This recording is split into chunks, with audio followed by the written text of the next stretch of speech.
एक ओंकार सतनाम करता पुरख निरपौ निर्वैर अकाल मूरत अजूनी सैभ भंग गुरप्रसाद जप आज सच जुगाद सच है भी सच नानक होसी भी सच। वाहिगुरु जी का खालसा वाहिगुरु जी की फतेह। Dear students, in this video I am going to cover the topic Mendel's law of inheritance. Gregor Mendel is known as the father of genetics. Father of genetics Gregor Mendel है। इसने 3 लॉ दिए थे और Mendel के law of inheritance हम discuss करने वाले हैं। सो सबसे पहला लॉ ऑफ इनहेरिटेंस है लॉ ऑफ डोमिनेंस। सबसे पहला लॉ ऑफ डोमिनेंस है। अब लॉ ऑफ डोमिनेंस आपने लिखना कैसे, जरा ध्यान से देखिएगा। इसके अंदर 2 पॉइंट्स लिखने। जब पेपर में आगे एक्सप्लेन लॉ ऑफ डोमिनेंस तो आपने इसके अंदर 2 पॉइंट्स लिखने। ये लॉ कैसे कहता है, what was transmitted from one generation to another were called factors by Mendel. The same factors are known as genes today. Means जो एक जनरेशन से दूसरी जनरेशन, पहले मैं इसको फ्लो चार्ट की फॉर्म में बताता हूँ। जो चीज ट्रांसमिट होती है एक जनरेशन से दूसरी जनरेशन में, एक जनरेशन से दूसरी जनरेशन में जो सी चीज ट्रांसफर होती है उसे मेंडल ने फैक्टर का नाम दिया। आज उसी चीज को हम किसका नाम दे रहे हैं, मेंडल ने।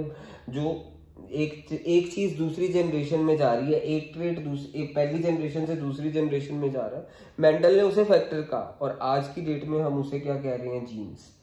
व्हाट वाज ट्रांसमिटेड, इसकी आपने पहले पॉइंट में लिखना, what was transmitted from one generation to another, what was transmitted from one generation to another, was transmitted from one generation to another were called factors by Mendel. One generation to another were called factors by Mendel, was called factor by Mendel. The same are known as gene today. By Mendel, full stop. The same are known as genes today.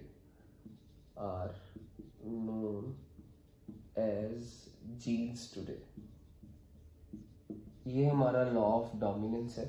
उसके बाद इसका second point देखिए क्या लिखना है, means law. अब इतना सा लिखने से लॉ ऑफ डोमिनेंस खत्म नहीं हो गया। अब बेसिक सबसे मेन पॉइंट है, one factor which expresses in F1 is dominant. One factor which expresses in F1 is dominant. In F1 is dominant.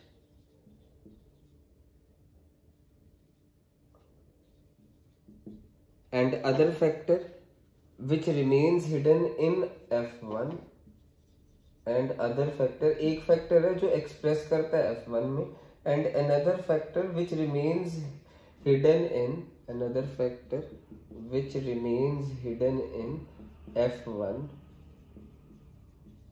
but reappears in F2, hidden in F1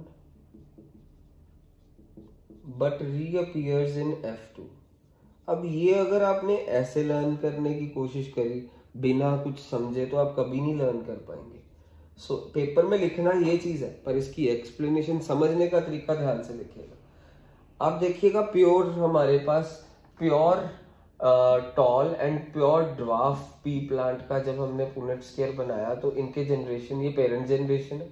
अब इनके बच्चे कैसे होंगे, pure tall and pure dwarf के, ऐसे इनके jeans आएंगे, इनका जीनोटाइप ये होगा। मीन्स हमने देखा कि F1 जनरेशन में ये सभी टॉल हुए, क्योंकि आपको पता है ये अपने आप को स्मॉल टी तो एक्सप्रेस नहीं कर पाएगा, ये वाला भी टॉल होगा, ये पूरा भी टॉल होगा, पेड़ ये भी टॉल होगा। मीन्स अपने आप को कौन सी चीज एक्सप्रेस कर पाई है, सिर्फ टॉलनेस। ये टॉलनेस एक्सप्रेस कर पाया, ये ड्वार्फनेस अपने आप को एक्सप्रेस नहीं कर पाया F1 जनरेशन में, ये पेरेंट जनरेशन थी। बट F2 जनरेशन में ये रीअपियर करेगा ड्वार्फनेस वाला। मीन्स अब इसकी शादी इसके साथ हो जाए, यानी इसकी इसके साथ होगी तो क्या होगा, जरा ध्यान से देखिएगा। इसका पुनेट स्केयर बनाते हैं, ये इसके साथ कंबाइन कर गया, ये पुनेट स्केयर बन गया। हमने देखा F2 जनरेशन में मीन्स ये F1 जनरेशन के बच्चे थे, ये पेरेंट जनरेशन थे, ये F1 जनरेशन थी। अब F1 जनरेशन के यानी इन दो बच्चों की शादी करवाई तो हमारे पास ऐसा कुछ सीन हुआ।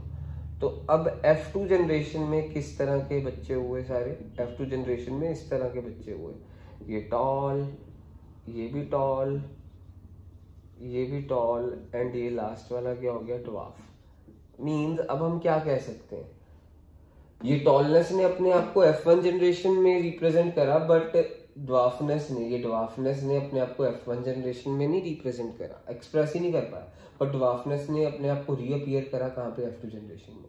One factor which expresses itself in F1 generation is dominant. अपने आप को F1 जनरेशन पे जो एक्सप्रेस कर पा रहा है टॉल, ये डोमिनेंट है। And another factor which remains hidden in F1, parent में देखो ड्वार्फनेस है, F1 में एक फैक्टर ड्वार्फनेस हिडन ही रह गया, बट रीअपियर हुआ सेकंड जनरेशन में, F2 जनरेशन में रीअपियर कर गया। तो ये लॉ ऑफ डोमिनेंस है।